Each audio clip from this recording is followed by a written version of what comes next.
for Inter Miami on Tuesday, but the manner in which the team reached the U.S. Open Cup's round of 16 left a lot to be desired. Phil Neville made that abundantly clear. Hello everybody, welcome back to Miami Total Football Radio, an Inter Miami focused podcast providing you all the latest news, updates, analysis, opinions, inside information, general punditry, and much more. Oh, we also go by the name of Miami Total Football Radio. Of course, I am one of your co-hosts. My name is Franco Panizo, and if I sound very upbeat and jolly, it's because today is my birthday. Yes, it's Franco Panizo's birthday, and I just refer to myself in the third person. Joining me, of course, today on this podcast is one of the other usual co-hosts, who goes by the name of Jose Armando, a.k.a. Cinco, a.k.a. Island Jose, which I really, really enjoy. Jose, how are you doing today? Hey, Franco, I'm doing good. Happy birthday. Thank you. I just want to make it clear from the start that this is something that will happen every year because Franco didn't want to record on his birthday. So from now on, every year, we're going to record on your birthday. I'm going to make you work on your birthday, the American way, baby. No way, no way. Actually, last year, funny enough that you say that, coincidentally, last year was the first time I rang my birthday in while I was working because the clock struck midnight and I was still at the Drive Pink Stadium press box filing after Inter Miami played. I believe it was CF Montreal in that game that was rain delayed and thunderstorm delayed by several hours. So I think the game ended around 11:15, 11:30. We did the press conferences and then we went back in and I was still clacking away on the laptop as the clock struck midnight. Steve El Primo was actually to my left, and we actually got into a conversation about it. He was like, "Oh, but it's not your birthday yet." I think he wished me happy birthday, but then he was like, "But it's not your birthday yet because you weren't born at midnight." And I was like, "Yeah, but that's not how it works. It's not like if you were born at 11:59 p.m. on January 1st, you only get 1 minute of birthday, you know." So anyway, we had a discussion and a debate about that, as we usually do. Now, given that it's my birthday, I have a special surprise for you guys, the listeners. You guys ready? I feel like we need to do a drum roll. Okay, we have another co-host in the house. She's a photojournalist, a longtime photojournalist. She's also Jose's wife. Yes, ladies and gentlemen, you heard that correctly. She's also Jose's wife. Her name is Andrea Yanez. She covers the team regularly. She's with us there on in the trenches on a regular basis. Andrea, welcome to Miami Total Football Radio. How are you doing today? Hi, guys. Nice to be here with you. It's not nepotism, I swear. I got here on my own.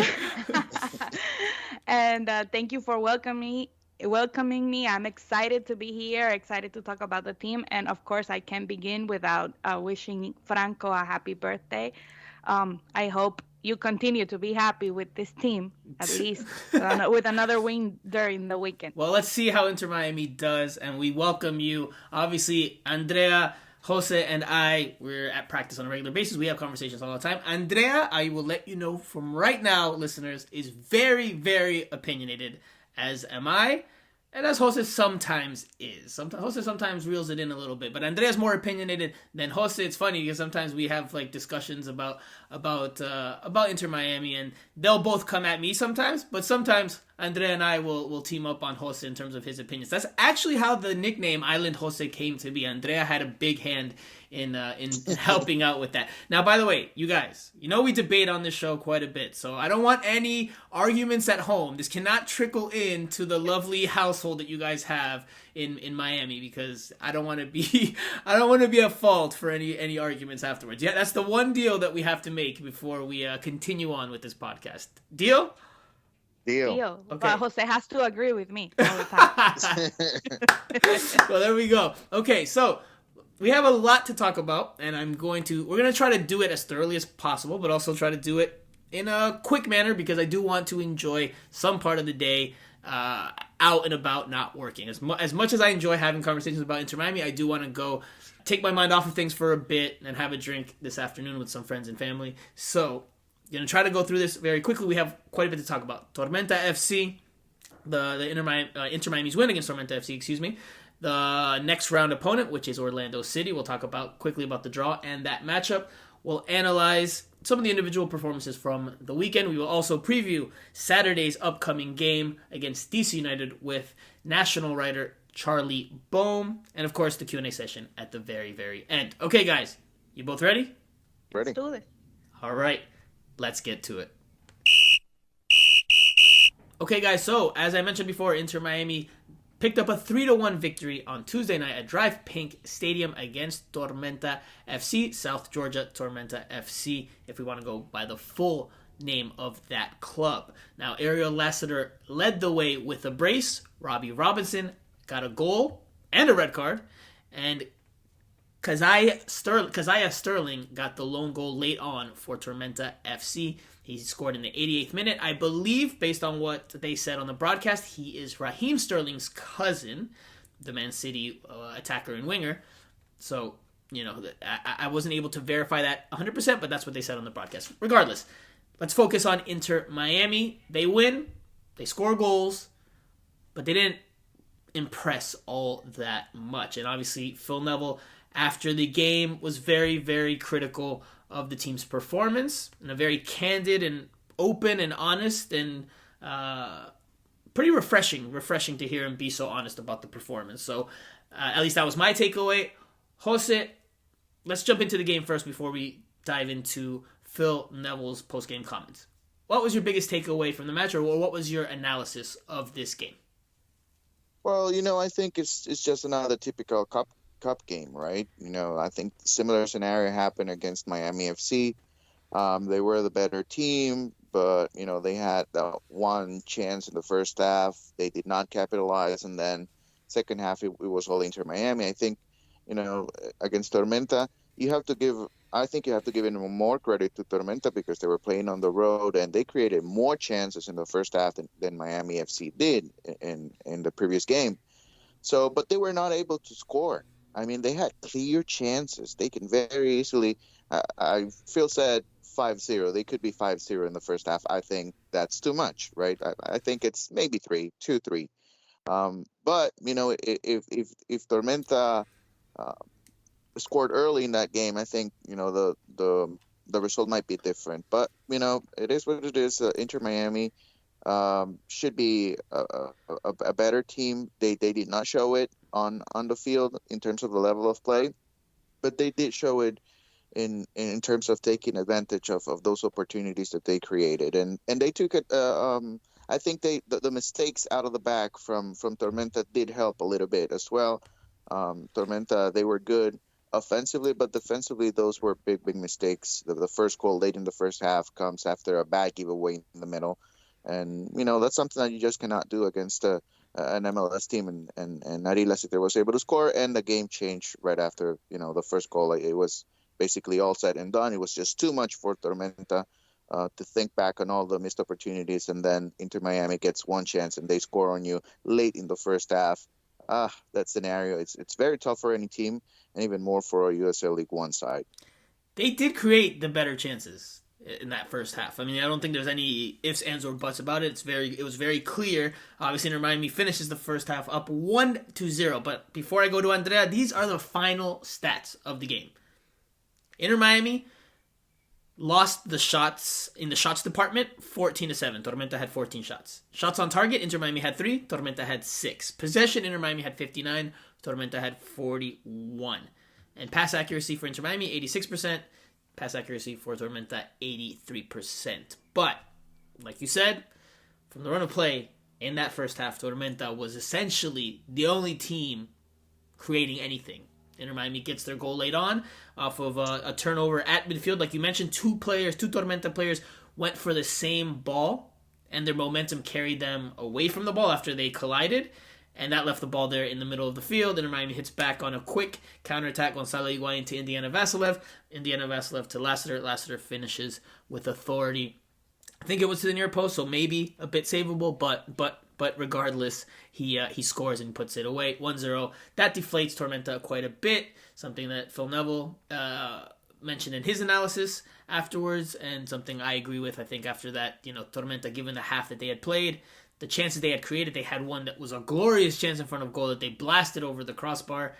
And obviously, when you're that wasteful, well then, obviously that can hurt you. So Inter Miami was efficient. That's a plus. Three shots on target, 3 goals. So they get credit for that, but they did not play well. Andrea, I'm looking forward to your response here. What was your analysis of the game? And before you give us your take, for you listeners, Andrea, because she's a photojournalist, she sees the game at field level usually. Sometimes she's in the press box when she's filling in for Jose, but most of the time she's on the field level, so she gets a different perspective. She picks up different things that are said or that she sees that maybe we don't get to appreciate as much or that we don't catch from the press box level. So Andrea, you were on the field. What was your analysis of that game? Well, the important thing for Inter Miami is that they got the win. You have to win no matter how or how you do it. So that was the important thing. But the game was not a good game on the first half, as you guys had said. I think Miami is struggling, as they have been all season, to create play through the middle. Miami is obviously their strength goes through the sides, right, through their wingers. Yeah. So I think that is the biggest problem for Inter Miami, and you saw it especially on the first half, because they don't create play through the middle. There's a hole in the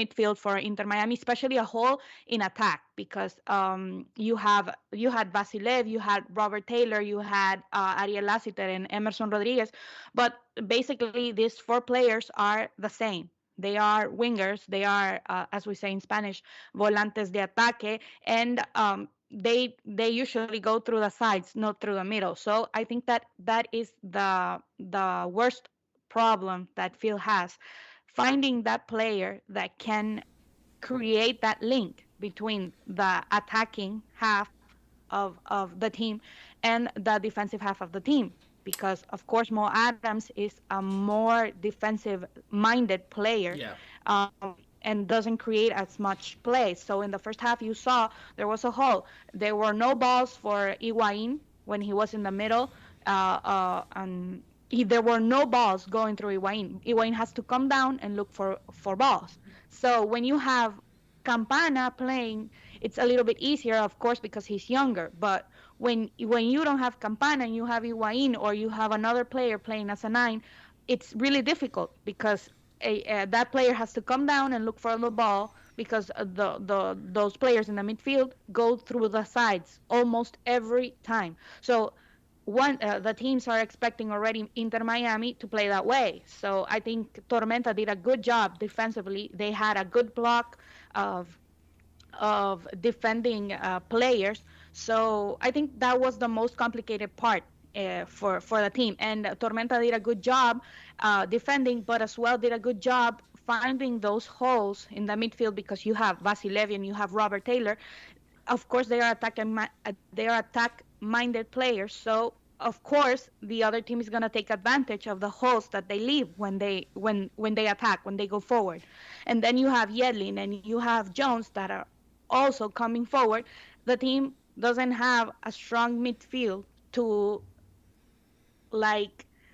get in line and defend when the other team counters. So I think that's the biggest problem for Inter Miami, that hole that they have in the midfield, and that they play too much through the sides. Now, Andrea, you touched on an important element that I forgot, and that was the lineup. Inter Miami's lineup in this one was the 4-3-3 that we've seen, at least that they started with.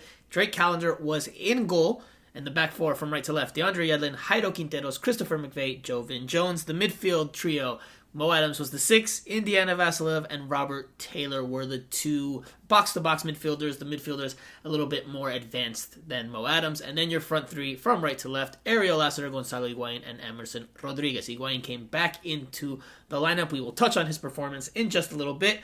But going to your point, Andrea, yes, the transition defense was something that Inter Miami struggled with in this one, and something that I mentioned on the pod with Primo earlier in the week, that was something that was concerning for me, because when Inter Miami leaves those spaces in behind, when they do start attacking and trying to push numbers forward, they tend to leave, as most teams do, spaces in behind, but Inter Miami's not that great with the ball, so they tend to make errors or mistakes in bad parts of the field. and then they don't necessarily always get back into shape. When the other team has the ball, the other team is knocking it around and having possession, and Inter Miami can get into its block of 7 or block of 8, depending on how Phil Neville wants them to play. There they tend to do better. They tend to be defensively more sound and solid. But when the game's a little bit more open, when there's transitions, they struggle. And they struggled in this one. Again, numerous chances for Tormenta FC. Drake Callender was called upon a number of times. He made 2 very, very good saves among the several that he had to come up with. One with his right hand that, he didn't dive or fly to make the stop, but it's a heck of a reaction save. If you haven't seen it, watch the highlights on Miami Total Football's YouTube page, because it's a heck of a save. Probably one of the best from an Inter Miami goalkeeper this year. If his hand was a little bit more to the left or a little bit more to the right, that's a goal, and Tormenta's up early in that one. So Tormenta was absolutely the better team from the run of play in that first half. They didn't finish, but they were the better team from the run of play, and that obviously upset Phil Neville. I believe he had some choice words for the team, or maybe he had a message for the team at halftime, expressing his displeasure with what he saw. And like you guys said, we have to take note. Kudos to Ian Cameron and Tormenta FC for the valiant performance they put forth, because we had Ian Cameron on in the preview pod, and he said they were going to be brave, they were going to try to play, and he stuck to that. He very easily, as lower level teams tend to do sometimes, he could have played very defensive, could have sat deep, looking to counterattack Inter Miami, who was at home, but he didn't. He tried to have them press at times, he tried to have them attack. They did. They should have scored, man. They should have scored. Not only that header that Drake Callender makes a fantastic save on, also that aforementioned chance that it's at the top of the 6-yard box, and their striker, I believe, got on the ball, and he shoots it, but he shoots it over the crossbar. You can't ask for a much better chance than that. And Jose told me when that chance was missed late on, that was the game. That was it for Tormenta FC, because if they couldn't put that one away, they were bound to give one up at the other end, and they probably weren't going to get another good opportunity like that. So Tormenta FC, the better team from the replay, not efficient enough. Inter Miami was efficient enough, and they move on. Now, let's touch on Phil Neville's post-game remarks before we dive into specific players, because he was very critical after the game and very honest. I appreciated his candidness with regards to the performance. It wasn't like in the Miami FC game where he was a bit more diplomatic, and maybe he was being honest then too, but he was saying, it's just a matter of getting through, and these games are not easy, and they're tough, and etc., etc., etc. He didn't really dwell on the performance, even though they didn't play that well against Miami FC. In this one, he did dive into the performance and say that it was unacceptable. He said a lot of things, and if you haven't heard it, normally I would add the clip here, but since we're pressed on time, just go to Miami Total Football's YouTube page if you haven't heard his post-game comments.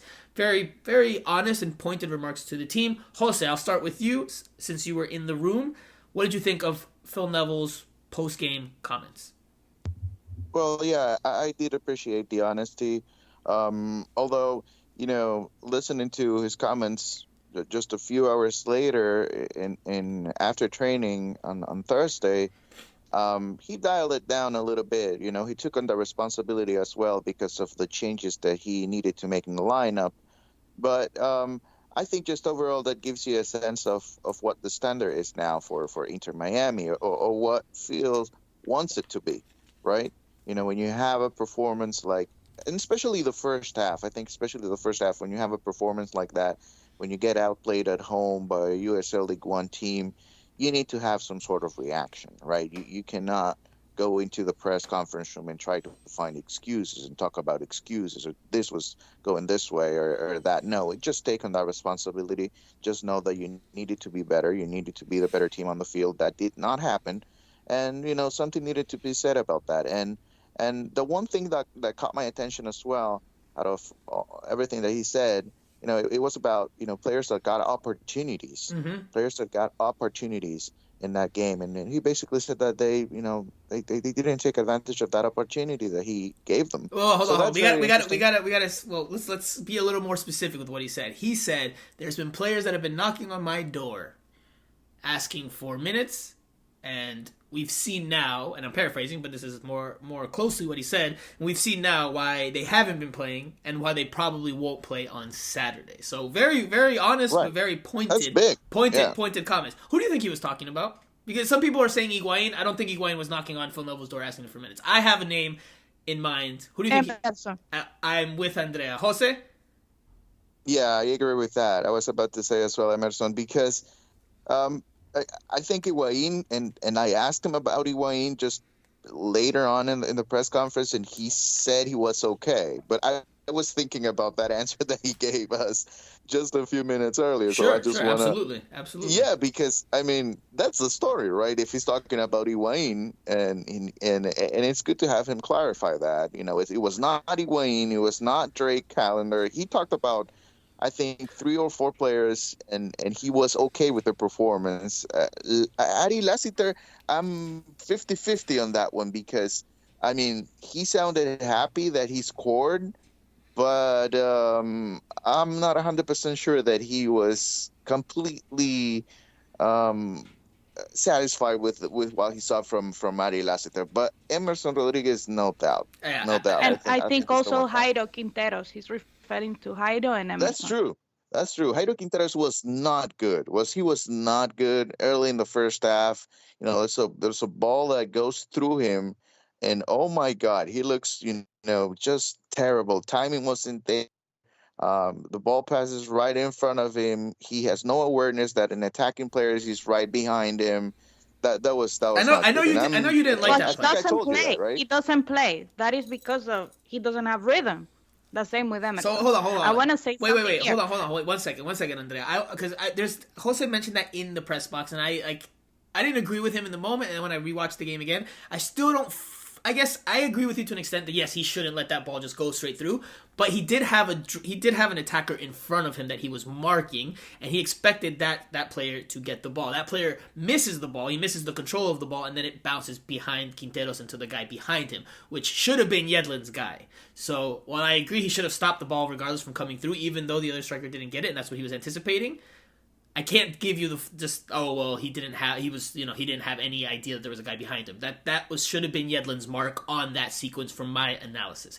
And Franco, he's a national team player. Wait, guys, he had the save of the game because if Tormenta scored in the second half to tie the game, when he took it out, then we would have been talking of another debacle. No, but I think that would have been. I think it was already 2-0. It was it would have made it 2-1. Yeah, because Robbie Robinson scored early. Oh yeah, 2-1 is true. Okay. Now, the save of the game is Drake Callender with that right hand. I'm convinced of that. That's my opinion. But that right-handed save off that near post header. Fantastic stuff from Drake Callender. Now going to Quinteros and just the overall thing, because I agree, I think Emerson Rodriguez 100% is one of those players that's probably knocked on Phil's door. That's not information, just supposition from my end and from our ends, unless the lovely couple has information that they haven't shared. But I believe Emerson Rodriguez was one of the players that knocked on Phil's door and was saying, hey, I would like some more minutes. He's used to playing, right? He comes from Colombia, from Millonarios, where he was playing somewhat regularly, so I imagine he was one of those players, though we don't know exactly or for sure. Now, going to the talking point of the overall makeup of the team. The team struggled with the ball, without the ball in those first 45 minutes. We can touch again in detail why in the attack, but the overall point for me, and something Phil Neville did not say in his post-game press conference, in his post-game remarks, which didn't necessarily go well or go over well with some people, is that he did not take accountability for the lineup he put out there. Because that lineup, if you look at it, and we've just mentioned it, we just named it, that team has not played together in a meaningful game. And I can't imagine they've played very much in practice together either. Those 11 players have probably, I would probably say, or I'd be close to saying, they've probably never practiced together in full. Gonzalo Iguain just came back. Indiana Vassilev just got into the team on last Thursday. So I can't guarantee it, but I would say this team has probably never practiced together as an 11 in training. And if they have, it's probably been one time, and that was for a light session maybe, or a light session or two earlier in the week. Actually, probably just one, because Monday was the day before the game. So probably one at most. So when you have this many new pieces playing together, there's going to be a lack of coordination, a lack of understanding, lack of chemistry, and I think that's what we saw. Now, Phil Neville did, I will give him credit, on Thursday at training, he did take accountability, and he did mention, he had to take some responsibility because he put out a lineup that obviously had not played together. So he did do it on Thursday. He did not do it immediately on Tuesday, which again, for some people it didn't go over that well because it seemed like he was just putting all the blame on the player. Something that we've said on this podcast is something that we've criticized Phil Neville for, but on Thursday he did take some responsibility for it. Andrea, I feel like you're chomping at the bit to say something, so go for it. Yes, I agree with that Phil should have taken responsibility, and I'm going to tell you why. We're talking about Emerson, we're talking about Jairo, we're talking about those players that haven't had a chance and would be starting in any other MLS team. I don't know about that. I don't know if he'd be starting in any other I am MLS. 100% sure. No way, Andrea, no way. Yes, no way. They would. They would. Jose, chime in. Jairo Quinteros played in the World Cup qualifier for Bolivia, the last place team. It doesn't matter. He played. No, he played. He would be a starter in any MLS. I don't know about team, Any's extreme. Jose, I want to hear your thoughts on this. And if this leads to an argument for you guys later on in the household, don't blame me. No way. In any team, in every team, no way. I wouldn't say in every team. You think he would start in Nashville? No chance. No, there are some. You wouldn't think that Atlanta, now that Miles Robinson is injured, wouldn't want Quinteros in their team? Atlanta is one team. You said any team or every team. Well, but Atlanta is a good team. So imagine if you ask Atlanta now if they would want Jairo Quinteros, they would jump at the opportunity to get him. Sure, but that's Atlanta. That's one team, not every team. You said every team. Or any team. Yeah, I think maybe that's the problem with the statement. Not every team. Not in every team. But there are several teams in the league what I meant when I said that. We are very literal here, Andrea. We're very literal. We need you to be correct in every literal sense of the word. No, I get it. He would start on... It's lost in translation. What I mean is that he would be considered, and he would be an asset to a lot of teams in the league. Also Emerson. So I want to finish my point. I think Phil was a little bit harsh because we can deduce that he was talking about especially Emerson, but he was very harsh because in his lineup, we already discussed, but in his tactic formation, the team changed when Emerson and Ariel rotated. And the problem is that Phil has them very static. He doesn't give them the liberty to play. And when they got that liberty in the last part of the first half, the team changed because Ari rotated with Emerson, and then the goal came from that side when he rotated. So I think Phil needs to be needs to have a little bit more of an accountability because he has these players, which I already told you. I think Indiana Vasilev, Robert Taylor, Emerson, and Ariel are exactly the same type of player. So he has these players very static in their position in their tactical formation. But when I don't know if he gives them permission, but when they take that tactical liberty of rotating like Ariel did with Emerson, Inter Miami changes. That was by instruction, though. That was by instruction. They switched flanks by instruction. Phil Neville was looking for an answer and solutions to what was happening on the field, and he did switch them. So that did come from Phil Neville's instruction. But so that gives me reason because at first he tells them not to move. So he has them static playing, and he doesn't give them the liberty. Well, that goes to the point of Inter Miami being a very defensive-minded team under Phil Neville, right? They prioritize the defense first. They prioritize being organized and set positions. There's not many players, like you're saying, that have, to your point, that have tactical freedom to just move about as they please. Now, obviously, in the modern day of Futbol, only one, maybe two players have that liberty, usually in teams, to just move about. But you are correct in saying that Inter Miami doesn't do a lot of interchanging positions. It's a very structured, very rigid terms of positional play, right? They all occupy the same positions by and large. They don't really move in and out of their positions to create free-flowing soccer, because that's not necessarily what Phil Neville is looking for. So from a like or dislike standpoint, I get the point. From is it working or not? Well, I mean, obviously Inter Miami has been struggling this season, but this is what the approach Phil Neville has gone with. Jose, did you want to add something there before we dive into some of the players specifically? Well, I would just add this. Listen, Inter Miami is the second to last place team. So when you move pieces around, you cannot expect them to be better. And when you put in players that haven't played a lot during the year, you cannot expect them to be a top side all of a sudden. But the reality is that they were facing Tormenta. They were playing at home. And they needed to put a better effort out there. Regardless of who was on the field, I think that's one thing that was missing as well. Mm-hmm. Right? Phil Neville chalked it up to attitude and there was really no sense of urgency at all to start the match. And, it was very important for them to get a hold of the game early on, score early, and, force Tormenta to be more aggressive and open up in the back. That would have been the ideal plan, right? But it didn't happen. So I think, overall, we're going to move on from this game because they are in the next round. They are in the next round. And in the Cup, that's all that matters. It doesn't really matter how you play. But if you want to be a little bit more critical, if you want to look into things like we do here, honestly, because, we like to talk about this and people enjoy. You got to analyze the game. Of course you have to analyze the performance. Yeah, soccer's not just about results. So soccer's different than the other sports in that way. It's not just about the results. I mean, Primo might say it's just about the results.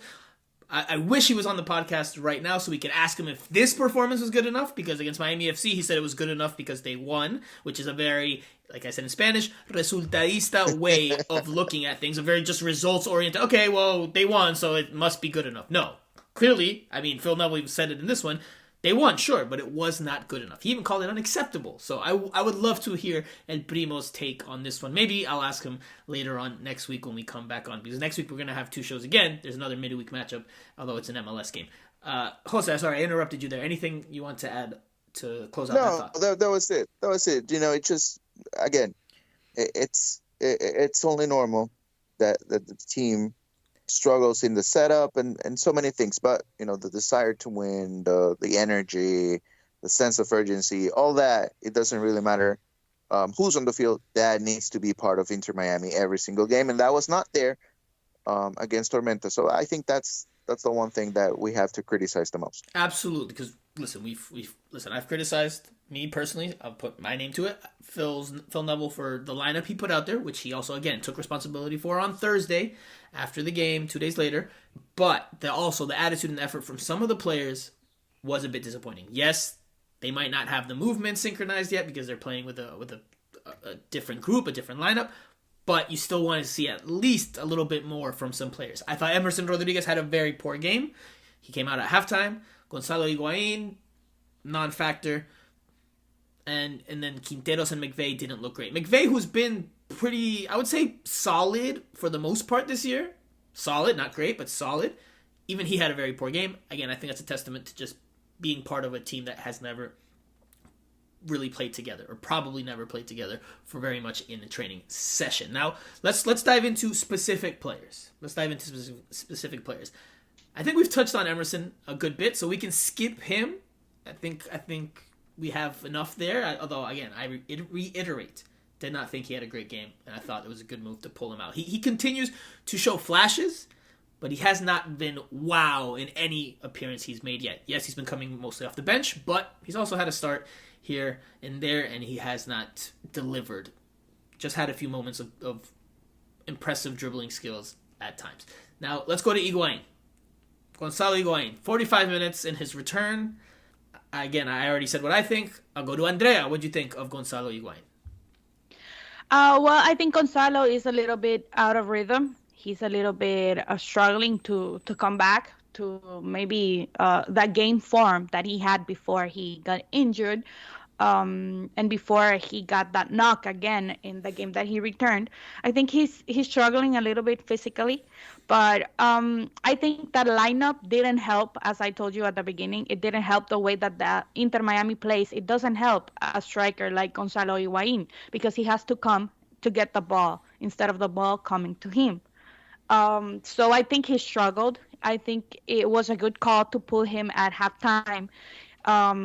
But when he came out, we didn't see like a difference either. So I don't think he has responsibility in this game as how bad the team played, as I think it was basically a tactical responsibility from the coach.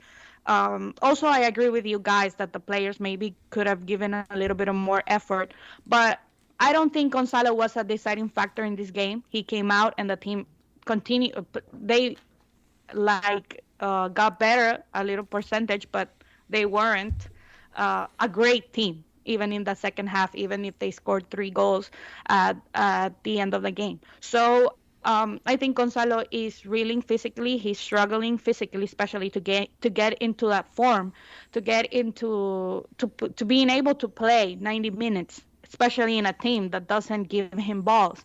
And another thing that I want to touch is how this team manages the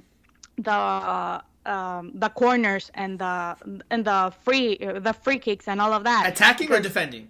No, attacking. Okay. This team doesn't take advantage. Set pieces. Yeah, I sorry. No, it's okay. It's okay. Some things get lost in translation. That's all good. It's all good. Let's keep flowing. That's why I was just giving you the assist there. Yes, thank you, Franco. This team doesn't take advantage of that because there's not a designated player to take a corners, and when there is, then you see Iguain taking a corner. What the hell is Iguain doing taking a corner?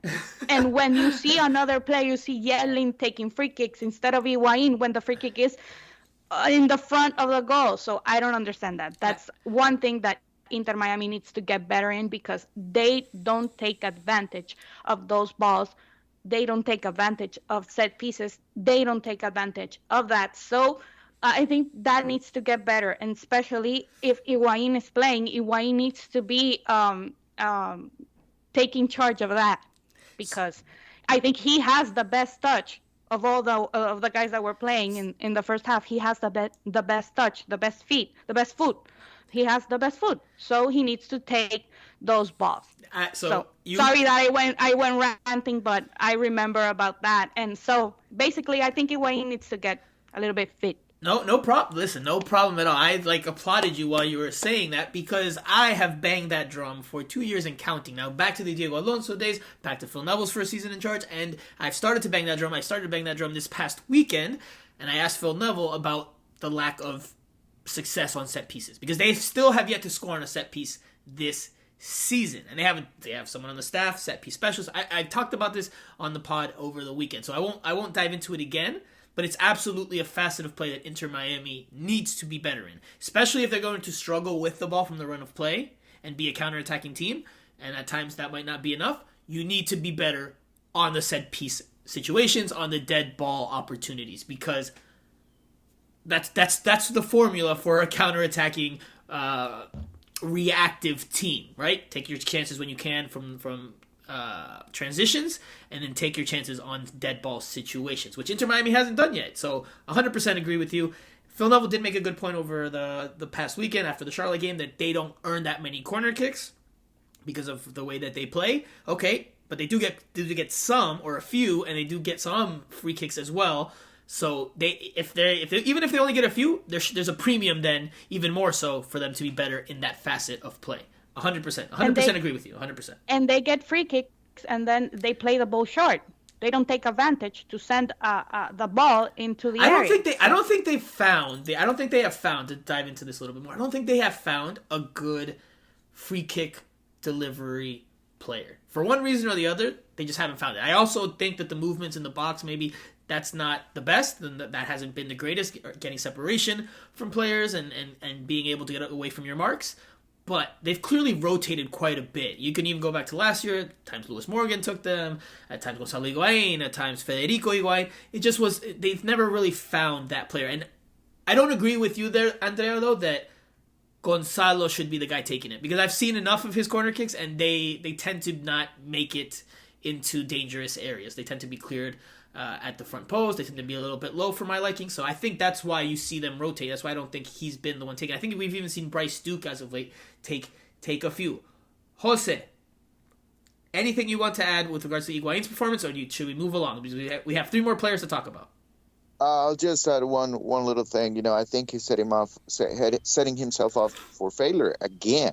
I think I don't know if he has been able to pay close attention to the games that Campana played, but the success of the striker for Inter Miami is inside the box, and he did it again against Tormenta. He moved back way too much, and he's Iguain. physically not 100. Yeah, Iguain, and he's not 100%. So that running back and forth did not help him at all.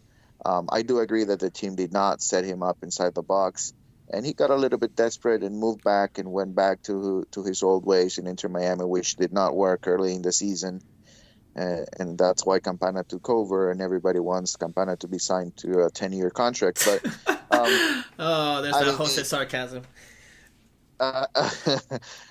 So yeah, I think he's not in good shape right now, and he's not helping himself out. He needs to stay inside the box and try to finish and get a goal or two, bring that confidence back up, bring a couple of fans on your side again, and maybe things will change. But if you keep moving back and try to run back and forth, that's not going to work for him. Yeah. I understand his frustration, because like we were saying at the beginning, he has to stay in the box, Andrea. He can't just drop back because the ball doesn't get to him. Like he need the way this team plays, they need their number 9 in the box. And I get he wants his touches and this and that, but that's just he has. But they have a hole, Franco. They have a hole in the middle of the field. They have that hole when Campana plays too. That, you know what? And I'm gonna say it here. I don't care if fans get mad at me because it's my first time. But I'm gonna say here, the perfect player for that hole right now will be Rodolfo Pizarro.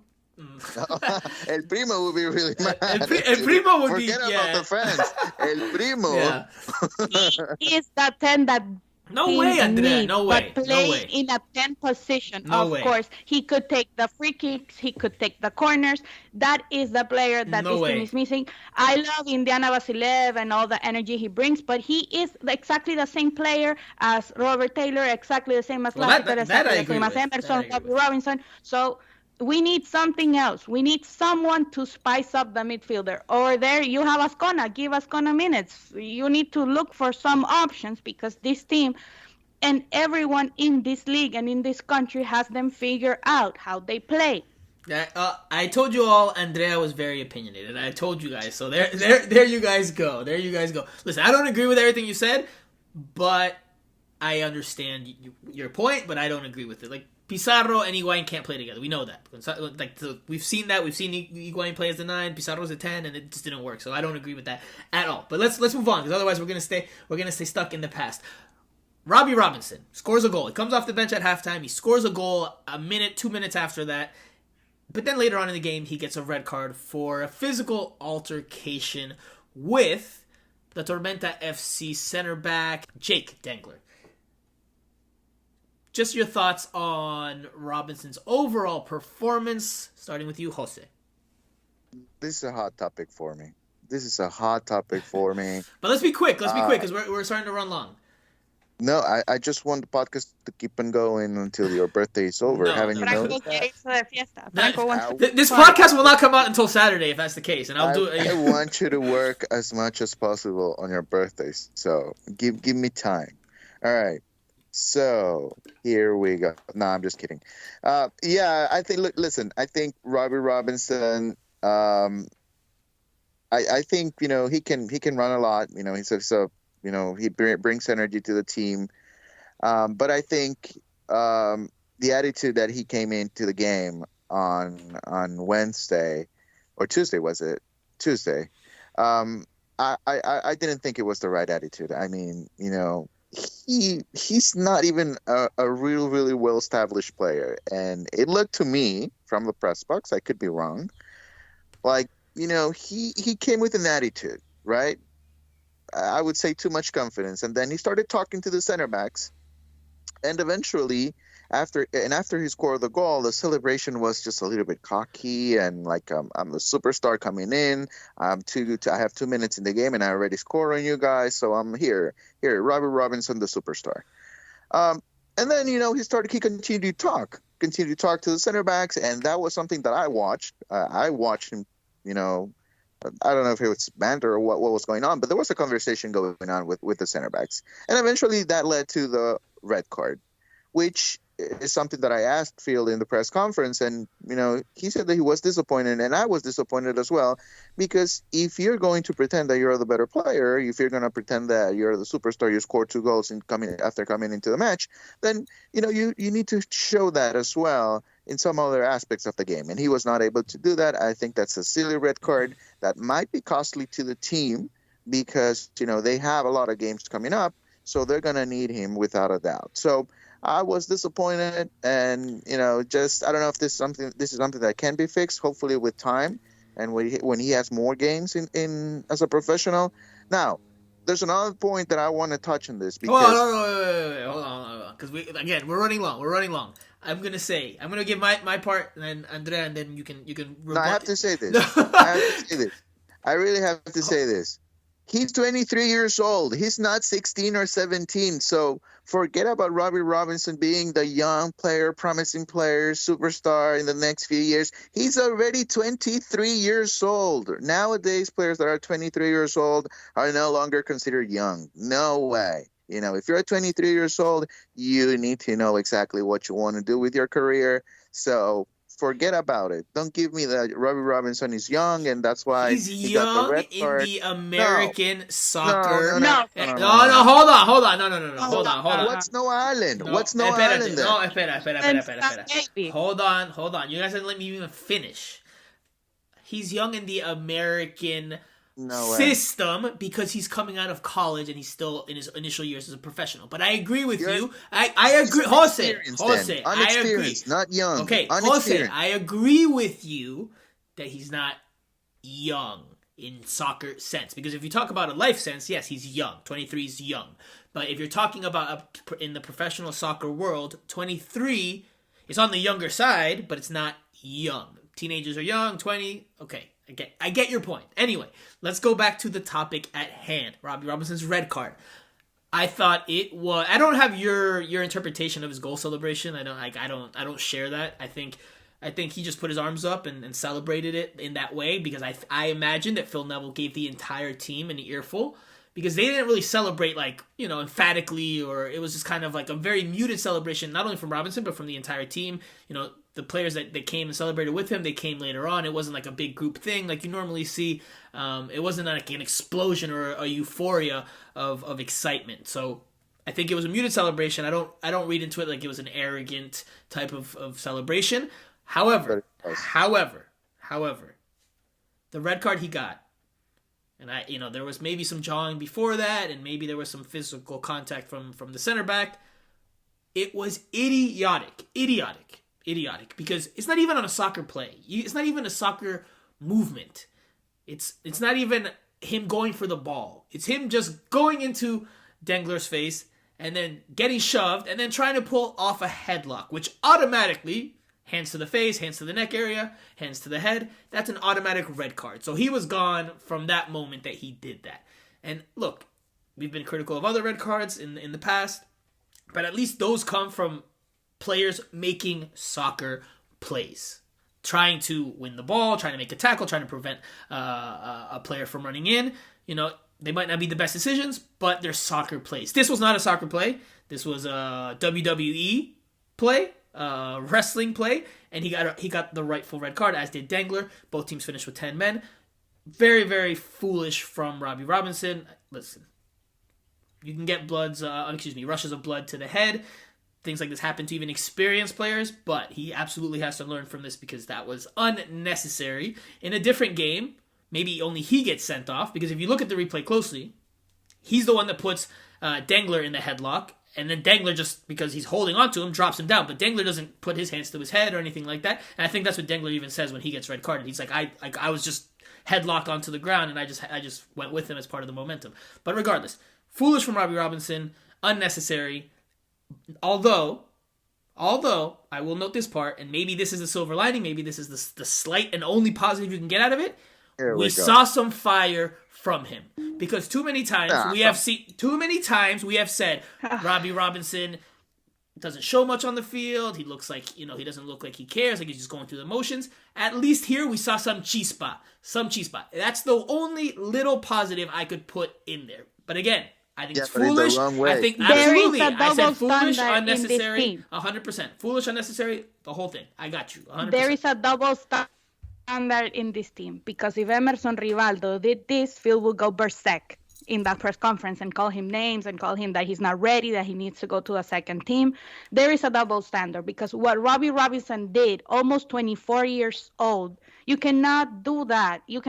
And I was there in the field, and he was behaving in a bad manner that not even Iguain, who is a star, who has played for Real Madrid and all those teams in Europe, didn't do with these kids, with this Tormenta team. Robbie Robinson was behaving badly, and he needs to be reprehended by Phil, because it's not only the red card, it's his behavior of looking these kids down, like he was doing all the team. When he was talking with the defenders, he was insults and all of that. So the behavior from Robbie Robinson in this game was bad. If another player did this, Phil would have been on top of them, calling them out. And I'm really disappointed to see that he didn't say anything more than, But he did. He did.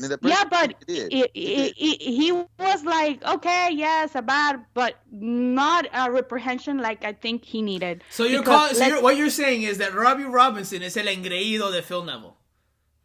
Yes, there is a double standard, because if another player did this, if Gonzalo did this, if Gonzalo behaved in that manner, I have called Gonzalo out 1,000 times, even with his teammates, with other teams in MLS. But Gonzalo in this match didn't behave like that with all those kids. Ariel Lasseter didn't behave with all those kids. He gave them shirts at the end of the game, even Gonzalo. But Robbie Robinson behaved in an unacceptable manner since he went into the field. And he's no star. He's 24 years old and he's not proven. Let me tell you something, Franco. Vinicius is 21 years old and he's dominated in the Champions League. We're not comparing Robbie Robinson to Vinicius. At 24, you already need to be showing more than what he's showing, and I think it's a double standard. 100%. I'm with you there. He's American. He came from the draft. I think people tend to cuidarlo, like to say it in Spanish, because he came from college and he's American. But it's a complete double standard. If another player on this team did this, he would have been called out. If all the red cards that this team has gotten until this point in the seasons were like this, I will bet you that Phil Neville would have called on more than what he did to any other player on the team. Well, that's an assumption. We don't know that. We don't know that. I would add something to that, though. That would provide some, it would be another element. I don't think, at least in the press conference when we were talking to Phil, I don't think he saw the full play, the whole thing. Because when I asked him to, what he saw in that play, he explained the last part, but not what we saw on video. But we were able to see on video on social media, which came out just a few minutes after it actually happened. So maybe Phil saw that, and maybe they had a conversation already about it. Because obviously, as a coach, that's something that you don't want to see, right? You're setting off yourself for trouble. So I would say that, just to leave it out there as an element, because I don't think Phil was fully aware of what happened exactly before the fighting started, and that led to both the red cards. So I'm going to give Phil that benefit of the doubt. The doubt, because I don't think he was occupied with other stuff during the game. Okay, well, look. Again, I think we all agree it was unnecessary. I think we're all on the same page there.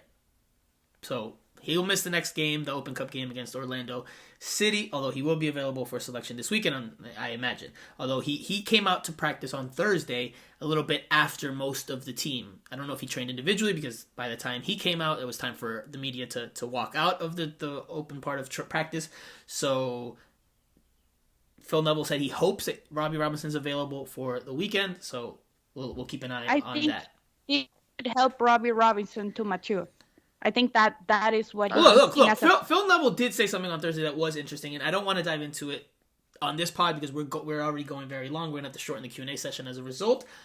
He did say something along the lines of, and it is a, I don't know if it's a cultural thing, but it's a generational thing, and something he touched on about how people nowadays don't like to be told the truth, and that they like to be. He didn't use this word, but coddled, for lack of a better word. That they like to be told, oh, it's okay. It's it's not this, it's not that. And he went into detail in this. Now, was he talking about Robbie Robinson directly? I think he was just making the general point that because the reaction to his post game remarks were that, oh, how could he say this? How could Phil Neville say that about his team? And so I get where he's coming from in that sense. He was being honest. The team played like crap, and he called them out. Should he have taken some blame in the immediate aftermath? Yes, and I think that would have maybe helped him out in that sense in the public's eye. But his point stands. The team played like crap, and that's what he was saying in his post-game press conference. Okay, let's wrap this up on a more positive note with two players that played well. Ariel Lasseter, well, maybe not played well, but they did better than most of their teammates. Ariel Lasseter and Drake Callender. Again, thought Drake Callender continued to play very well. Phil Neville said afterwards, Drake Callender is now pushing Nick Marsman for the number one spot with the level of performances he's put forth. Nick Marsman missed training yet again on Thursday. He's questionable for the weekend. I imagine he's not going to be ready for the game against DC United, so Drake Callender, I think, will get the start again. And Ariel Lasseter scores 2 goals, his first 2 official goals for Inter Miami. The second of which was a great burst of speed on a counterattack. Got a bit fortuitous there with the finish as it deflected before going not into the back of the net, hitting the crossbar and then going over the goal line. So Lasseter gets his 2 goals. What were your thoughts on his performance and quickly on Drake's? I just gave mine, so we'll start with Jose, Andrea, and then we'll wrap up this first segment. Quickly. Yeah, I think Adi, I'm happy that he scored, but I think the overall performance, I think he can do better, with passes and, running into space and being a little bit more decisive inside the box. I think he needs to be better. I think the finishing of both goals, it wasn't clean enough for me. But, I think he scored, and that's something that is going to help him without a doubt moving forward. And on Drake, I think he's one of those players that is taking advantage of the opportunity, right? Marshman is not available. He's getting the minutes, and whenever he's required to make a save, he has been able to do that so far. And I think he I wouldn't have named Ariel Lasseter player of the match, but I know goals, those are the ones that make the money.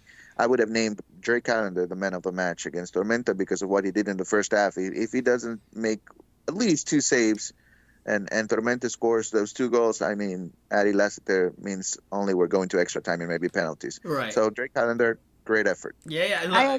Look, before Andrea, sorry, I told him that when he was on as a guest in the last podcast, is that, the goal scorers get all the love. Leonardo Campana was voted man of the match after the Miami FC game, but the real man of the match was Drake Callender against Miami FC because he came up with very big plays to allow Leonardo Campana's goal to be the winner late on in that match. Andrea, quickly touch on these players, and we will wrap up this segment. I agree. Drake Callender has been the highest point, the best point of Inter Miami's run in the Open Cup this year. He has been the best player on both games, and I think he is deservingly the second, in the order of the goalkeepers, because he has done a good job, and I think he needs to take advantage of now that Nick is injured to maybe fight for the starting position. So I think he deserves it. He has done a good job. He has been the best player for Inter Miami in the U.S. Open Cup, definitely. And Ariel, well, I think Ariel did good. I know, like Jose says, he can do better. I liked when he's not static. I already told you this. I like when he gets that freedom to move from side to side. And I liked also some plays that he did with Jovin Jones that I think were good, that I think they could play together well. and it could be good for Inter Miami. So I think he can get better, but it was just okay this game. And I agree that Drake Callender should have been man of the match on both games, and he deserves to start on the weekend. Yep. So that I think we are in agreement with. I did see an Ariel Lasseter that really, really, even though the result was decided late on, he was really, really pushing for that third goal. He wanted that hat trick. He wanted to get a hat trick very, very badly. And when the press conference ended and he was walking out of the press conference room, I even asked him very quickly. I was like, "How bad did you want that third goal for the hat trick?" He goes, "Very badly," and then that was it. So it should be good for his confidence going forward now that he's gotten those two goals to open his 2022 account officially. But let's leave it there. We'll take a quick break. We'll come back after this and we'll preview Inter Miami's next game against DC United with Charlie Boehm. We will do that after this. I thought the performance was unacceptable, totally unacceptable for a team Inter Miami. Full credit to the opposition. I thought they played fantastic, deserved to win the game, deserved to be in the next round of the hat with their attitude and performance, particularly in the first half. We could have been 5 down. So unacceptable. Players got opportunities tonight that have been asking and banging on my door to ask for opportunities. Tonight we saw that probably why they've not been playing and why they won't play on Saturday. They know they've dropped their standards. We feel even in the last 2 results, their performance levels, but in particular their attitudes has been outstanding. And tonight was all about attitude. When you play these teams, it's about attitude. It's about doing the basics well, and not just thinking you can just turn up and just roll over a team that's highly motivated, that's their cup final, that's got a really outstanding coach. And we were left. Even though we've won, I feel as if we left. I feel embarrassed with our performance. And harsh words, but true. Sometimes you need to tell the truth, and that's how I felt during the game today. Okay, everybody, it's time to preview Inter Miami's next game, which is on Saturday night against Eastern Conference opponent DC United. And the special guest that is joining us this week to help preview the match from that market is Charles Boehm, who I call Charlie, but his name is Charles Boehm, a Washington, D.C.-based freelance journalist who serves as a national writer for MLSsoccer.com and a columnist for USSoccerPlayers.com. Charlie, how are you doing today? It's great. Great to be with you, Franco. And Charles or Charlie, anything works fine, everybody.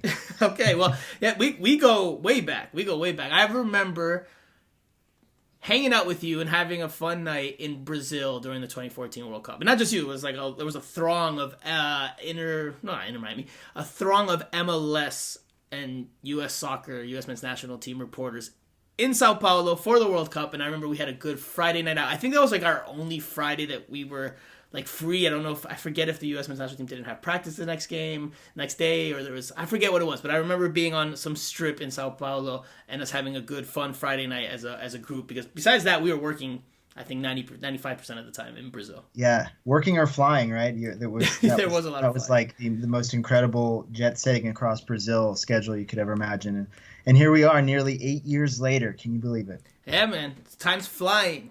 You know, we talked off the mic about your family and your growing little girl who's not so little anymore. So incredible how time has flown by. That was 8 years ago, which is the last time the U.S. men's national team's actually been in a World Cup. So yeah, it's been a long time.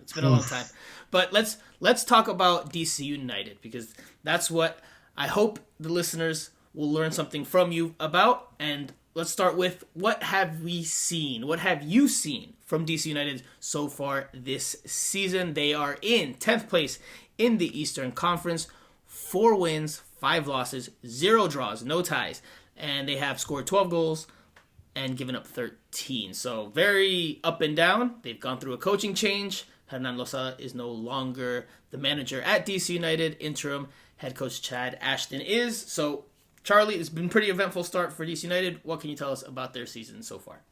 Yeah, safe to say it's been. I know Inter Miami fans have gotten used to drama, I would imagine, over that club's short life, and it's been an eventful, interesting year in the way that's maybe more of a curse than a blessing here in DC. So the things a lot has changed over what are we, barely a quarter of the way into the regular season, and there's already been a lot going on here. Hernan Losada arrived last year. as really a breath of fresh air, start of a new era, the first sort of true coaching change in a decade. And at the time, he was the youngest coach in the league by 2 years, I believe. Very charismatic, multilingual, and with a very kind of assertive personality and this aggressive, high pressing, kind of Red Bulls-esque, game model that got people excited and got people, interested in the product again. And even though they had a lot of trouble staying healthy, his styles proved to be very physically taxing, tons of injuries. They really kind of cratered down the stretch. They had been in the playoff places for much of 2021 and then kind of dropped out at the end as they ran out of gas and healthy bodies. But it was generally coming into this year, there was a lot of optimism around the fan base.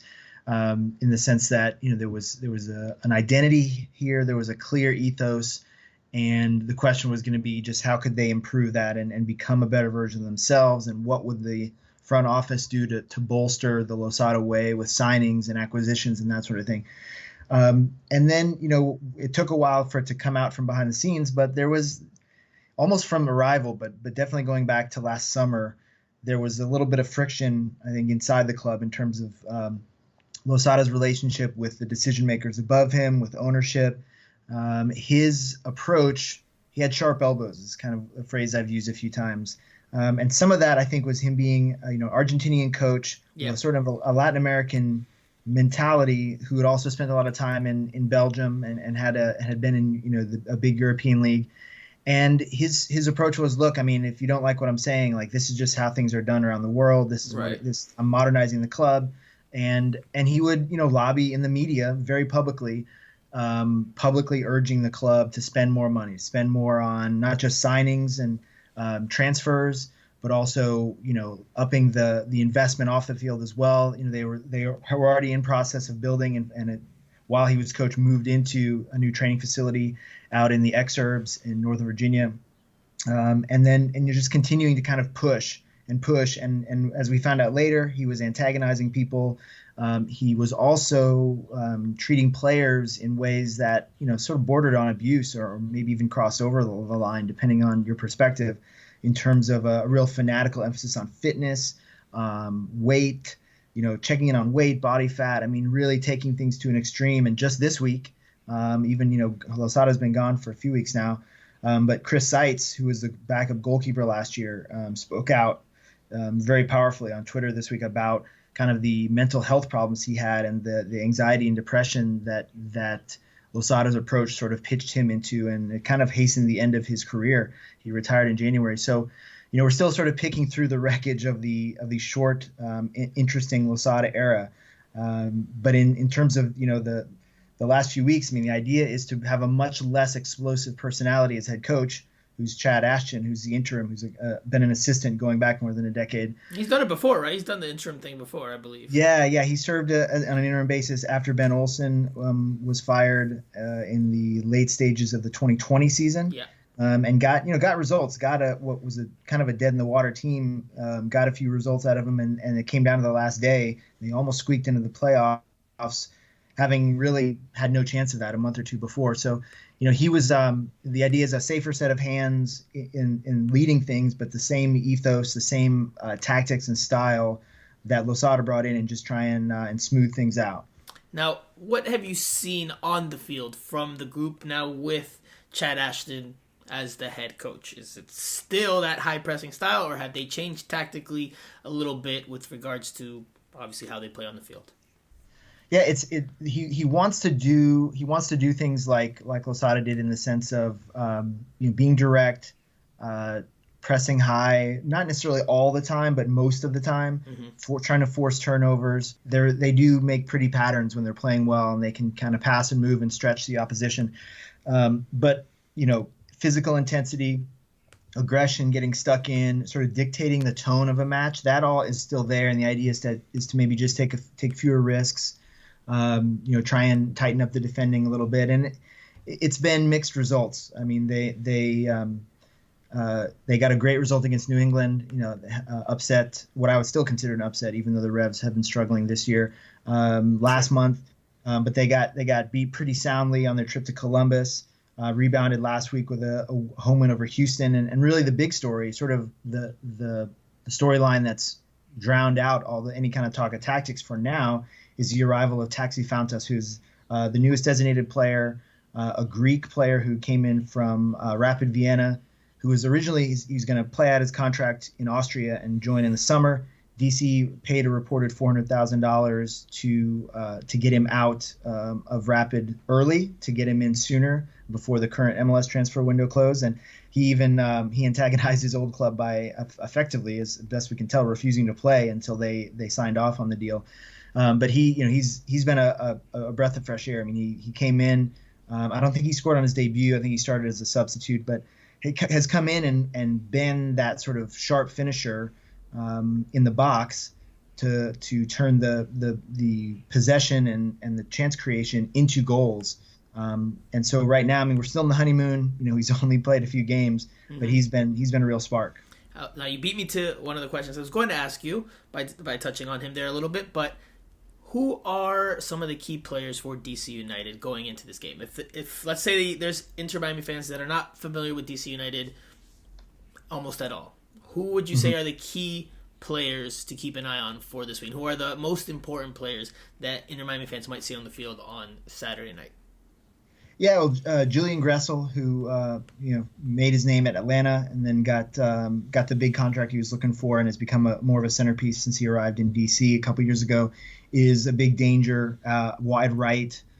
His delivery, set piece delivery, and his crossing is some of the best in the league. And he had a tough start to his DC United career, but has rebounded more recently and is a danger, I think. And they've got we talked about Fountas a little bit. Michael Estrada is an Ecuadorian international who's in on loan, who's up from Mexico, and with I think it's a loan with an option to buy. Kind of a big, powerful striker with a little bit of elusiveness and guile to him as well. And then Edison Flores, who is one of the highest paid players, if not the highest paid player on the roster, but a designated player, cost them, I think, somewhere around $10 million, a complete package to bring him in a couple years ago, and has largely been a disappointment. A big part of it is his injury problems, but he's back on the field. Seems to be, we're waiting with Flores. The question has been, staying healthy and then staying in form at the same time, and we'll see how he continues to kind of build relationships with Fountas and find his form. Talented player, but much left still to prove here in DC. And then behind them, you've got some steady Eddie types. Russell Canaus is a holding midfielder who, again, on top form, can be that elite number 6. Steve Birnbaum anchors the back line. Brendan Hines-Ike, a U.S. player who came back home after spending the first part of his pro career in Belgium. Brad Smith was acquired from the Seattle Sounders over the winter to provide a width down the left as a kind of a wing back to balance out Gressel. And then we're going to have to see how things are going with Bill Hamid. Again, he's one of the longest serving, most familiar faces around the club in goal. Yep. When he is fit and healthy and in form, he can steal points and has often been asked to do that because of the openness of the style that the club has played. But he's been dealing with injuries this year as well. Yeah, Andy Nahar is also one I would say to keep an eye on, just because I remember last year in the games that Inter Miami played DC United, and he had a good time out there on the field, especially in one game here in South Florida where I remember he was doing all types of flicks and tricks, and he had a monster game. Now, going back to Edison Flores, because obviously I'm of Peruvian descent, and I don't shy away from talking well about when Peruvian national team does well and when a Peruvian player, generally speaking, in MLS or out of MLS does well. But obviously can't ignore the fact, and we will talk about the fact, like you did, about Edison Flores, who's a designated player on this DC United team, someone they paid a lot of money for in 2020, like you mentioned. But the numbers aren't great. In his 2 seasons and change, he's played in 37 games, made 29 starts, only 2 goals, both of which came last year, so none this year, and 8 assists overall, 3 in the first season in 2020, 5 in 2021, 0 this year. Why? I know you touched on it a little bit, but if you could dive a little bit deeper, why has Edison Flores maybe, in your opinion, not panned out, at least until now, the way that DC United had hoped for, and the way I'm sure he envisioned, and I'm sure the way that Peruvian fans expected when he came over from Mexico? I mean, in retrospect, maybe you could argue that he had too much piled on his shoulders, because it wasn't just that this was seen as an elite player, a guy who could be the number 10, whether working centrally or out wide, and kind of be a creative force and feed guys like Estrada and Ola Kamara, who I should also mention, who's a very proven MLS goal scorer who's been around here in DC for a couple of years, despite getting shopped on the trade market last winter. But Flores was also seen as someone who could maybe connect with the substantial Peruvian American community, here in the DMV area. Yeah, they had that video of him going to get pollo a la brasa, which is rotisserie chicken, Peruvian rotisserie chicken. But they had a social media post on DC United's Twitter handle. I remember when he signed of him going to get some pollo a la brasa and signing a jersey with a couple of fans. But as I apologize for the interruption, that just popped into my head. No, it's an important context, because really really since DC United launched in 1996, one of the questions has always been, how can the club connect with the Latino populations here, which are dominantly Salvadoran and Bolivian, with plenty of other Latino representation, but those two populations are the biggest numerically, at least as best we can tell. And at some years, especially in the early years when players like Raul Diaz Arce was around, Echeverri, Moreno, these iconic names from the early years, it's really added to the size of the crowds, the culture that you see in the stands. Things have gotten, I'd say, less diverse. The crowds have gotten sort of gentrified since they moved into Audi Field in 2018. I mean, the price of a game goes up. The question is, could they be doing more, right? And so Flores was seen as an important step, both on the field and off, in that way. But he just can't seem to stay healthy. And then when he is healthy, he seems to go too long without finding his rhythm. And I hate to blame a player, because that's such a fraught area for fitness, form, confidence, rhythm. All those things are so important, and then he's also at times been called away at inopportune moments in that process to national team duty. So, but I think he's got to still be hoping that he can come good, that he can maybe get into the conversation, become a bigger part of the national team picture. And prove that he's been a worthy investment. But so far, I mean, we're pretty far down the line in his time, and I don't know what his plans are, or how things are going to work out, if he'll be asked to stay. But he has definitely not shown value for that, and that's at this point now, it's been enough time that you have to start to ask tough questions if he doesn't get it together this season, because he is still very much needed, and this is not a club that spends a ton of money.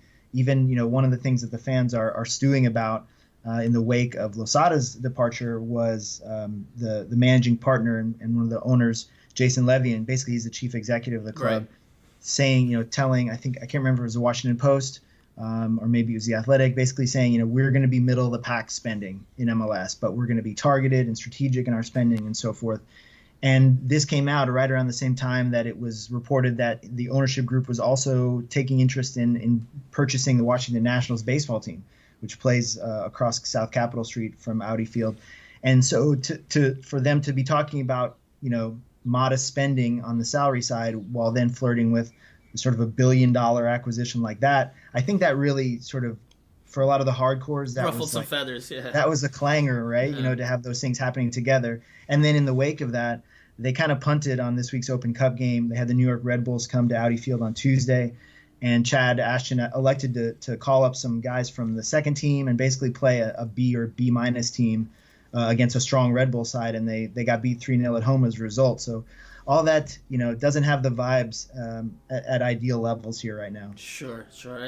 And going back to Flores, he's never really had a tremendous stop at any point in his career. Maybe you could say Universitario, which is where he started in Peru, but by and large, his club career hasn't been exceptional. He's bounced around a few different places. He went to Aalborg in Denmark, didn't really shine there. Went to Monarcas Morelia, which is where he came from before signing to MLS. Did okay there, but not exceptional either. And now he's obviously struggling at DC United. And I don't know if you know this or not, but with Peru, he's played well. And a large part of that is because of the goals he has scored. They call him in Peru el de los goles importantes, which means the one that scores the important goals. Because even in a lot of those games, he doesn't transcend. He's not necessarily playing exceptionally well, but he found the habit with the Peruvian national team of popping up and scoring very important goals, even when he wasn't playing at his absolute best. So maybe going with him as a designated player, maybe that was not the right decision. At least, that I'll go ahead and say that. I'll put my hands to the flame on that one. It's just my opinion, my analysis. Charlie, to start wrapping up. And by the way, it's Florida's birthday on Saturday, so he'll be motivated. We'll see how it goes for him on his birthday during the game. But anyway, to start wrapping up, Charlie, what kind of game should we expect from DC United on Saturday night away from home? Because Inter Miami, anyone who's listening to this podcast that's an Inter Miami fan knows very well that Inter Miami is not a team that is all that comfortable with the ball. And we saw that once again on Tuesday night against Tormenta FC in the U.S. Open Cup game. Yes, it was a different lineup, but it's just the latest example of a team that does not look comfortable with the ball. They couldn't break down Tormenta FC really up until a late turnover late in the game. Their strengths are in the counterattack, hitting into spaces that are left open once the other team comes at them a little bit and leaves themselves exposed. So, from what you've seen of DC United, I know you don't have the game plan, but what do you expect from DC United? Do you expect them to try to have some of the ball, to fight for the ball? Do you expect them to try to sit back and counter themselves? How do you see DC United approaching this one? Yeah, so there's a few things here. I mean, I think their preference in general is DC's is to be assertive, is to grab the game by the neck and try and dictate terms. It's interesting, reading since Phil Neville's been in Miami. I think there's a perception that they're a tougher out on the road because they're more comfortable sitting deep and being reactive and hitting on the brake, when they're on the road. Yeah. So, then my question then in a situation like this, are they going to try and exploit DC's aggression, or do they want to be more, expansive themselves and take chances? And, maybe they've got a bit more confidence on the back of that, the few positive results they put together last month, Inter. So I think United is, and the fact that it's a night game. So, I think teams that travel to South Florida are often concerned about energy levels in the tropical conditions, but assuming that it's, not unseasonably uncomfortable and humid and hot, I think United's going to want to go and get it. I mean, they should have no complaints about freshness. Most of the starters were rested at midweek, and they have some things to prove. I mean, they've got a hole to dig out of. I think we're still, Ashton has been officially, but not officially named as the interim for the season. I mean, it seems that unless things really go badly, he's going to have this year to prove that he can be the guy on a permanent basis. Right. But, anytime you have a change, there's a mix of player situations. There's players that are playing for their jobs, right? Whether it's now or down the stretch, they're looking at another season of change if things go bad. Edison Flores. It could be. I mean, that's another one. And remember, too, DC has an open designated player slot. Mm-hmm. They've given some mixed signals, but they have said, at least repeatedly this spring, that they want to use that in the summer window. They want to bring in a high-level attacker. Lasseter was lobbying for that, before he was fired. But it, there can be changes in the summer window if things aren't going well. And again, given how the fan base is right now, I think everybody around the club should be on the edge of their seats and should feel the need to make a positive impression over these next few months as we start to get into before the dog days arrive. Absolutely. So we'll expect DC United to try to have the ball and try to be protagonists in this one with the ball. They won't look to counterattack necessarily. I don't expect Inter Miami to try to do that. I don't expect Inter Miami to try to come out trying to dictate the tempo. They know what their strengths are. Phil Neville knows clearly that they're a counterattacking team. Sure, they'll have their moments where they will have possession, but I just don't see them looking to go toe for toe with DC United. Unless DC United doesn't want the ball, then it's two teams that don't want the ball fighting to not have it. So we'll see how it goes. Charlie, before I let you go, I have to ask you for a very special request that I ask all our special guests to do, and that is to say the name of the show in Spanish. Obviously in English, it's Miami Total Football Radio, but in Spanish, since we're in South Florida, we say Miami Total Football Radio, with the R's rolled and everything. And I believe you speak some Spanish, so I think you can do this. I think you'll fall well in the pecking order. But Charlie, give us your best Miami Total Football Radio. Miami Total Football Radio, that's my practice. Do I have it right? Yes, you got it right. That was good. That was good. Okay, you should have submitted that as your final. No. I think I can nail it. I can nail it. Si se puede. Miami Total Football Radio. Hey, Charlie Boehm, ladies and gentlemen. Charlie, where Epa. can people find your work if they're not already following you? Que un placer. So I'm on Twitter at CBOEHM. Most of my work these days appears on MLSsoccer.com and USSoccerPlayers.com. And hit me up on Twitter. That's the best way for fans and readers to get in touch with me, and my DMs are open as well. Awesome. That's Charlie Boehm, everybody. Charlie, thank you so much for taking the time to preview this weekend's game. We really appreciate it, and we will talk to you again very, very soon, okay? Mucho gusto, señor. Muchas gracias a ti. All right, guys, we're going to take a quick break. We'll come back for the Q&A session. We will do that after this.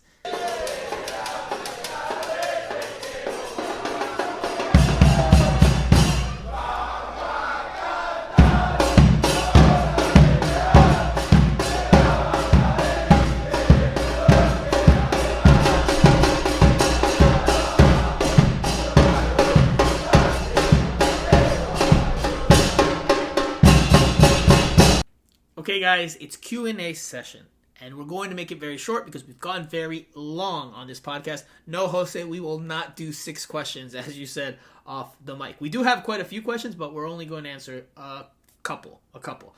So if your question is not answered, blame it on Franco. Okay? Hey, listen, we normally try to get to as many as possible, and a lot of the people that have submitted questions, we normally answer their questions, but let's try to go with some of the newer question submitters, for lack of a better. I just thought as a special treat on your birthday, we would answer all the questions. But okay. We can do that on your birthday. How about that? We'll do it on your birthday. Okay. First question comes from Tavo Cividanes. First time putting in a question, I believe, and she asks, will Iguain retire even before the season ends? Yes. Tuesday's first half showed he's finished as a professional player. So I think we've touched on his overall showing. I don't think he looked great. I don't think he should be dropping back as much. I do think he needs to show a little bit more. Yes, he's coming back from an injury, but need to show a little bit more because it is starting to look, and it has looked for the better part of this season, that he's essentially a retired player. He just hasn't made that announcement because he just doesn't have that much left to give, it looks like, at least physically. So anyway, we'll leave it there. I will ask Jose to answer the next one, and he is from Leo Guerra. He says, what's up with Azcona? Is Calendar the real deal? Well, Azcona, from where I know, he's injured. Well, coming back from an injury, he did play with Inter Miami too. I think, he can be an asset, but my problem with Azcona in the first team is that, he needs to find a way to play effectively in the middle, because through the wings, it's going to be tricky for him to find a spot and even to find minutes because of what Andrea mentioned early on. So I think he needs to find a way to play through the middle, and I don't know if Phil trusts him enough to put him in that position, and I don't know if there's room for there within the tactical formation that Phil is using right now. So he's in a tough position, but he's coming back from injury, and he'll probably get minutes later on in the season. And then Drake, I think we have to wait it out a little bit. We have to wait it out. 2 good games, he's looking good. He did have some mistakes as well in preseason. I don't forget about that just because of the 2 good games recently. So we're just going to give him some time. If he gets more opportunities and play consistently throughout the next few months, then maybe we can start thinking about something else. But for right now, I think it's just a good start. I agree with you on Drake Calendar. Is he the real deal? It's to be determined. It's too early to say that, although the question's fair. Now, as for Azcona, I don't agree with you there because I don't know how many minutes he's going to get on this team with the likes of Emerson Rodriguez ahead of him, even though Emerson Rodriguez is deep on the depth chart, and Robbie Robinson and Indiana Vassilev, Ariel Lasseter. I don't see him getting a whole lot of minutes on this team, which does bring up the question as to, is a loan better for him? Is a move somewhere else so he can go play consistently? Is that better for Edison Azcona? Probably, because I don't see him getting a whole lot of minutes this season with Inter Miami's first team. Yes, they have the second team, but he does get called up to the first team and is on the bench on occasion. So, last question, and we'll go here with Andrea. And it comes from, let's see. Daniel K02. And this is a talking point that we've discussed here on the podcast in recent weeks. But Andrea, the floor is yours. Why is Gregory, who sucks at doing anything up the field, as an 8, while the guy who likes to shoot and is our most creative player playing as a 6, and is very clearly not as good positionally defensive-wise as Gregory?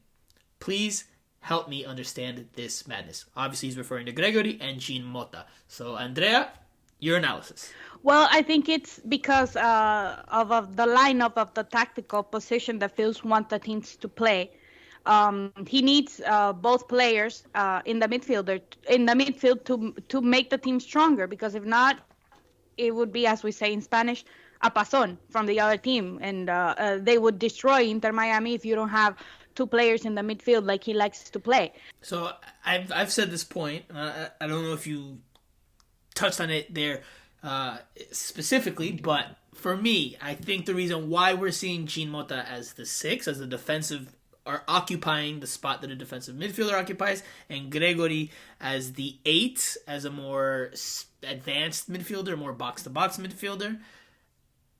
I think it's because they want to have someone who's more technical. Jean Mota's more technical than Gregory, to have that salida, to have that ability to build out. So they have someone to play through, so that they're not always playing long balls up the field. Because Gregory is not of the softest touch. He's not the most delicate with the ball, right? His attributes are more him breaking up plays and being an enforcer. I think what Phil Neville's looking for, given that the center backs that the team has are not the most deft, or don't have the most deft touches, they're looking for Jean Mota to give him that salida, to give him that build out from the back. Yes, defensively, he's not as strong as Gregory, and Gregory's not as good in more advanced parts of the field, but I think that's what they're looking for. They're looking for Jean Mota to get more touches and help with the build out to try to make Inter Miami a little bit better with the ball. Do I agree with that approach? No, I don't agree with that approach. I don't think it works, but I think that's the thought process behind it. I'm trying to help you understand the madness, Daniel K. And Jose, I'm not going to let you chime in there, because I know you're just trying to make this a longer and longer pod, so I cannot go celebrate my birthday with a nice margarita later today. So that is it for the Q&A session. Jose, we will give our final thoughts and we'll wrap up the pod after that. Ladies first, Andrea, the floor is yours. Thank you guys for having me. Sorry if I don't express my thoughts as well as I do in Spanish, in English. I tried to do my best, but thank you for having me. It was fun talking about the team. Hopefully they can get a good run starting again against DC United. It's going to be difficult, but they have a new coach. So it's going to be interesting to see that matchup. And hopefully we can continue to talk about the team and how they evolve, and if they evolve to be better or worse. And obviously expecting a lot of questions from the fans. If you want to ask in Spanish, because it's better for me. And I want to wish Franco a happy birthday again, and hopefully he gets to enjoy it. I've enjoyed it just debating with you guys. That's been fun.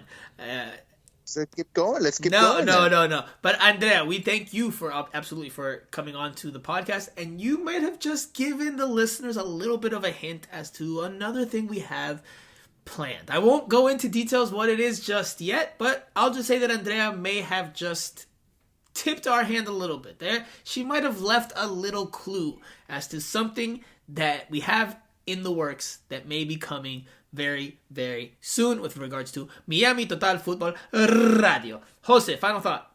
Final thought is on very good news for fans, actually, because it looks like MLS is opening up locker rooms. I knew you were going to do it. I knew you were going there. That's great news for the fans, because you're going to be able to listen to some other players' reactions after the game. You know how you have...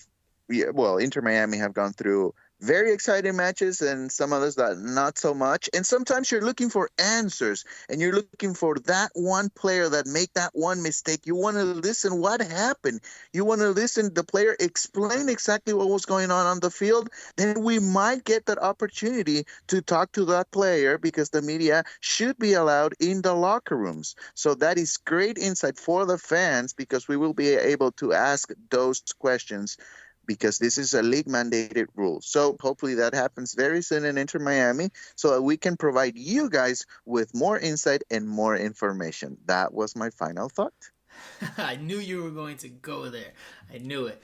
We'll see. We'll see if that actually ends up being the reality of the situation because even before the pandemic, well, the fans deserve it. Well, even before the pandemic, there was pushback. There was pushback from teams across the league, well established, about letting media into the locker room. They would find creative ways to skirt that rule. Happened. Listen, I've covered this league a long time. I've seen all different types of things done. Now, my final thought is on the next round of the Open Cup. Inter Miami will play Orlando City in the Sunshine Clásico. The match will be played in Orlando later this month, I believe, May 24th or 25th. That's one to be excited for. Because not only is it the first time that these two rivals meet this season, it's also a win or go home match. And that makes every play, every pass, every shot, every mistake that much more significant. It should make for an intense match on the field. But that does it for this week's show. Thank you guys so very much once again for listening. I am Franco Panizo. I'm signing off as well for Jose Armando and Andrea Yanez. You have been listening to Miami Total Football Radio. We'll talk to you guys again